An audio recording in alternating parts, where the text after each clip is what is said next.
Welcome to the Catholic Midlife podcast, where we address the challenges and the opportunities of midlife from a uniquely Catholic perspective. This is the time, my friends, for a deeper renewal of your Christian vocation. Come and enter into the freedom of Christ that allows you to be the person you were created to be, because there's an amazing, awesome, exciting next season of life waiting for you. Hello and welcome to the Catholic Midlife podcast. We're so glad you're here. I'm Curtis, and she's here. She's Karen. Hi, everybody. Hi there.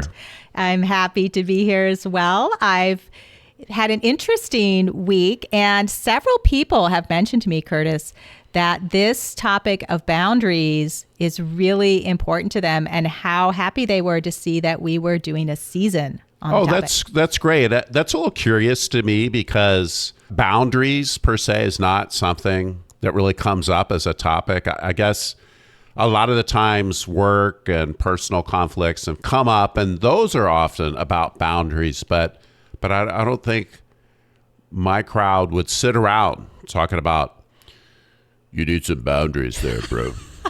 So the word and the concept wouldn't quite be the topic of conversation. Yeah. Okay. Well, that makes sense. And it's interesting, sometimes when you've been forced to address certain things, then you become really familiar with boundaries. If you've had some struggles in marriage and that's been part of it, then you know about it. Or if you have a challenging family life and you have to set boundaries that are different than others, then you would know about them. Or maybe if you had a health issue. I can definitely say, having had a health issue, I set a lot of new boundaries. And here's something interesting. When I started feeling a little better, I was hypersensitive to what I was saying yes to and investing in. It was almost like I realized it was an opportunity to hit the reset button and to be a lot more intentional about what I was doing and why. So I do think I came out of that experience with a lot better boundaries. It sounds like reflecting on your boundaries turned out to be very helpful for you in the long run. Yeah, totally. Yeah, that's outstanding. Karen, the title of this episode is Sticking to Your Guns. Ooh, I like it. I'm intrigued. Yeah, and it's because when you set the boundary, there's going to be the pushback. Right. The change back. People don't like to change because it's kind of safe. Yes. And when you change, that means that your relationship is changing. And it's very natural for them to say, what? Change back to how it was. Don't make me rearrange things. Yes, that is a really good point. And it's pretty natural, I think. It's pretty natural. And one of the great pieces of advice we've gotten is, when you change the pattern in the relationship, when you set your new boundary, think about the pushback you're going to get and how ready, able, and willing you are to stick to your guns. Sure. And if you're really not willing, then maybe pick a smaller change, something that you are willing to stick to, because in relationships, it's the direction more than the speed that you want to keep your eye on. So you're saying don't set a boundary you're not willing to enforce. Well, that's right. So here's an example from Harriet Lerner, a psychologist. She's written many books.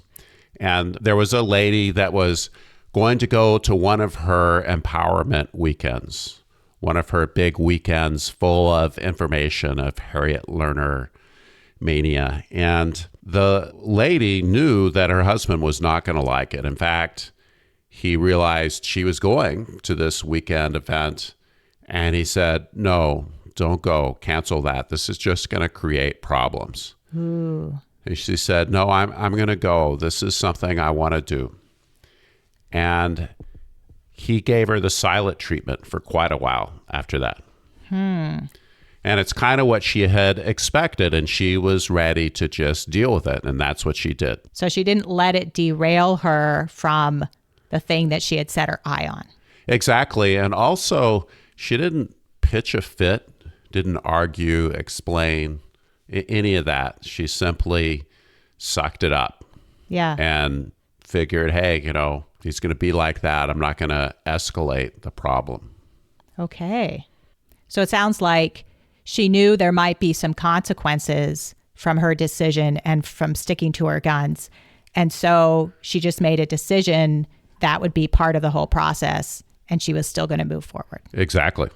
In the book that Cloud and Townsend wrote, they have a chapter or two on pushback. And anger is a common way of pushing back.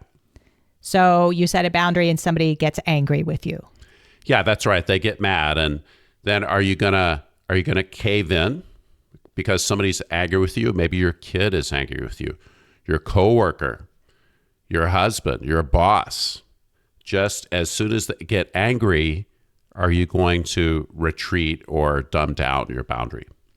Well, Curtis, I think some of us we wouldn't even set the boundary because we'd think, oh, there's just going to be too much anger and I'm going to get it all directed at me. Wow. And anger is huge. And we have a lot of programming, a lot of unconscious and habits, the way we respond to anger. Often it's about our family of origin and early experiences.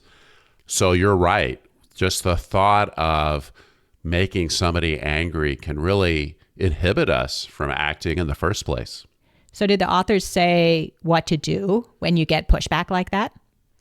Well, first off, they make the point that they're trying to create a certain mindset around anger that's going to be helpful to you. And one is that when somebody's angry, it's their emotion. You've got a boundary right here. It's in them. It's not in you. Right. You end and they begin. They have the anger. And the anger is not going to leap across the room and infect you without your permission. It's just an emotion. It's what they're going to experience. And often your default mode really is not to respond to the anger. Just let them experience it. So just because they're angry, that doesn't mean you have to pay them back in the same coin or get even with them later. You're trying to hold your center, your kindness, your calmness. And then there's a lot of ways you might respond to anger depending on what's happening. Of course, often insisting that somebody have a certain way of speaking to you, be in a certain emotional frame. You have to be calm before we can continue discussing this. So we're going to take a break now. Sure. So I can't dictate your emotion. That's your emotion. And I can decide when I'm going to engage with you and what my expectation is about how we're going to interact.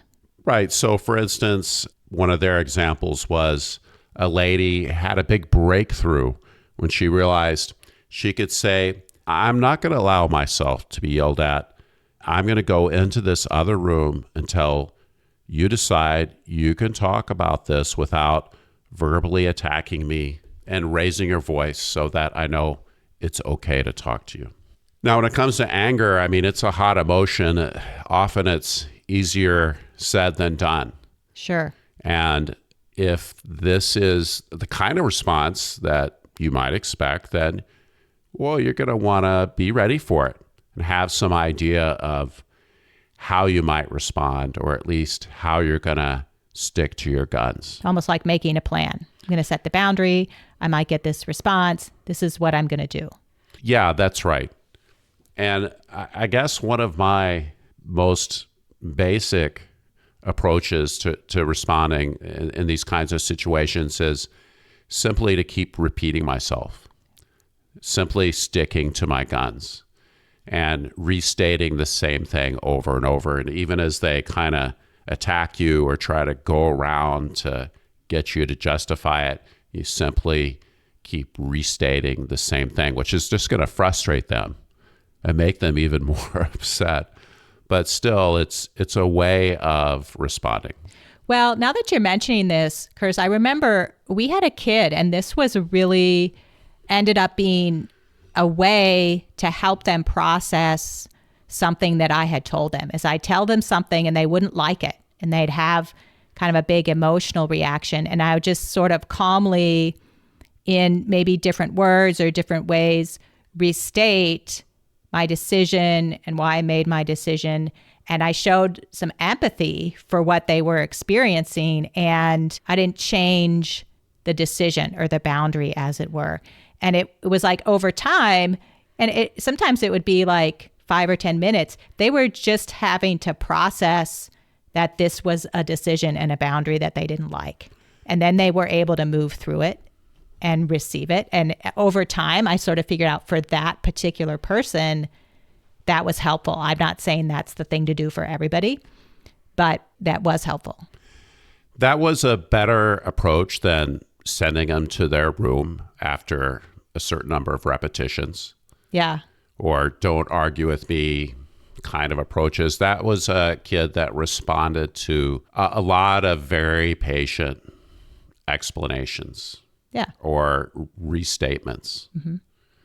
And you brought up the point of showing some empathy, and that really can be very helpful in a lot of these situations. Something really simple. I can see you're really upset, but I'm not going to do that for you. Or, I'm really sorry you feel that way. This is obviously just not what you want to see happen. But I can't do that for you. How could I help you in this? Yeah. So you're showing some empathy, maybe a little bit of validation that, yeah, this is hard for you. That's understandable. But yet you're not changing your position. Yeah. You're putting the responsibility back where it belongs. Yeah. On the person. Oh, right. And boy, if you cave in, man, that is just going to be twice as hard next time, right? Because once they've got you pinned as one who surrenders, they're going to push hard for that. So what about, I mean, you're talking about anger, but what about a guilt trip? Is that a way that someone might push back on your boundary? You know, there are 4 enormous turkeys on the wire fence behind us. This is really distracting. They are so cute. They are enormous birds. And it's just in time for Thanksgiving. So that's an example of distraction, which can be a way to diffuse a situation. But I was like, were you recording that? Yeah. Well, they were amazing. So anyway, I just thought I'd share that moment with our listeners. Now I know your secret, your distraction secret. Squirrel. Guilt. Yeah, guilt. Oh, parents are really good at using guilt, aren't we? Aren't we? I try not to. I'm trying to think of if I've done that recently. No, that's not your thing. Oh, okay. That's not your thing. But I think, yeah, using guilt to control our kids, other people. How about this? How could you do this to me after all I've done for you? That's guilt. Or, well, it seems like you could think about someone else other than yourself for once. Ooh, that's deep. Okay. If you loved me, you would fill in the blank. How can you treat your family like this? So these are all, I'm going to keep going. I can tell I'm on a roll. You are. Well, you know how well this has turned out in the past when you haven't listened to me. Or, you know, it's not like you really do that much around here. I think you could do this at least. You have no idea how much I've sacrificed for you. Oh, do you think this is something that gets rolled up into Christianity sometimes, the whole guilt thing? Yeah. So, and you call yourself a Christian man. Yeah. Doesn't the Bible say, honor your mother and father by coming over every week and bringing dinner? Or, I thought Christians are supposed to think of other people. Ooh, ouch. Well, you've obviously got some spiritual growth in this area. So, wow, I think those can really land deep and harsh for people, the whole guilt trip thing, because some of us are going to buy into the guilt and take it on. Well, and that's the point, right? And the guilt it's per se manipulative.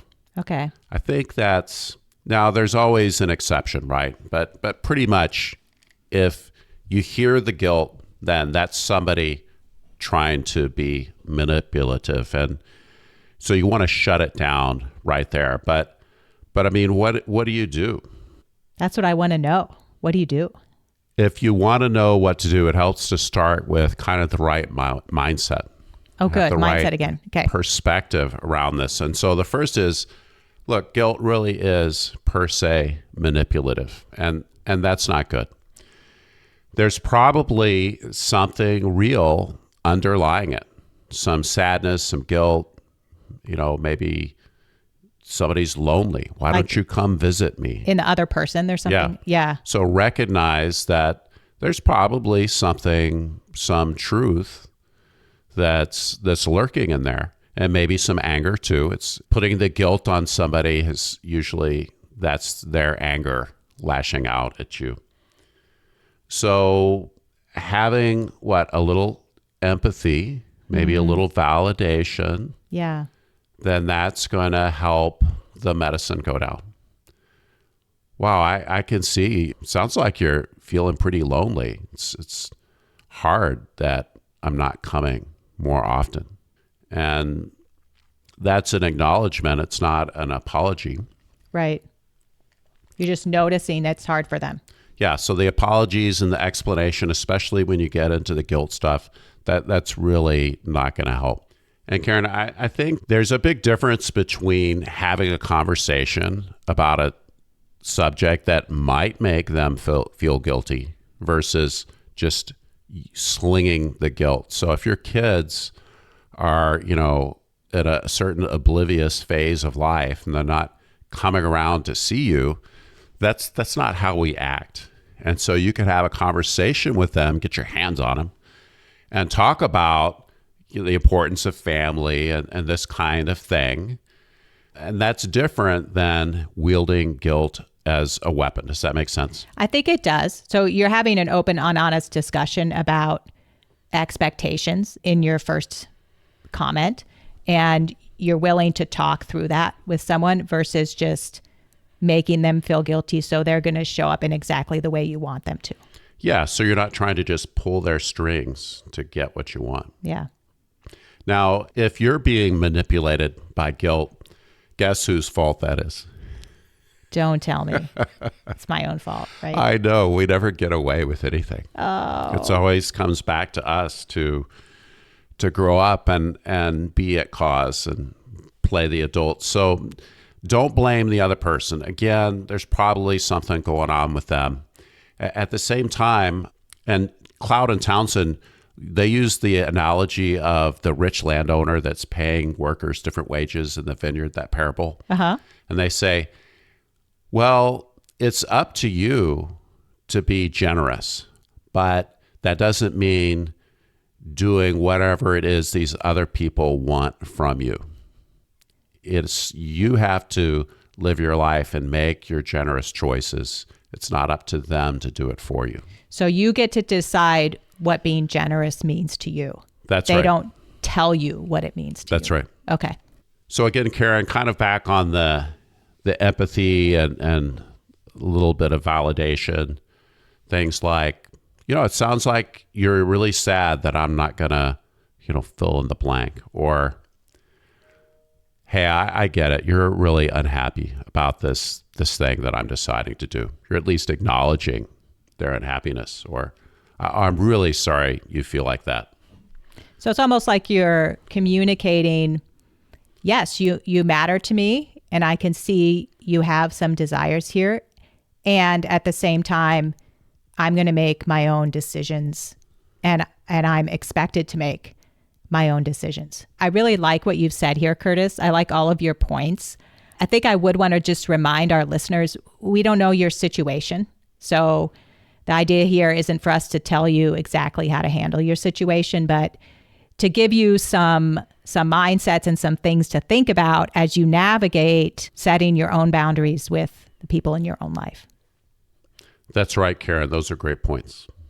Thanks so much for being here with us this week. Karen and I are hard at work. We are making some exciting changes. We've gone out and put our hands around a bunch of new resources. We've been working with them. We're going to bring them to you. We're going to turn a new page in the podcast. And we're really looking forward to bringing that to you. In the meantime, you can always let us know what you think and how you're doing at thecatholicmidlife@gmail.com. Thanks a lot, everybody.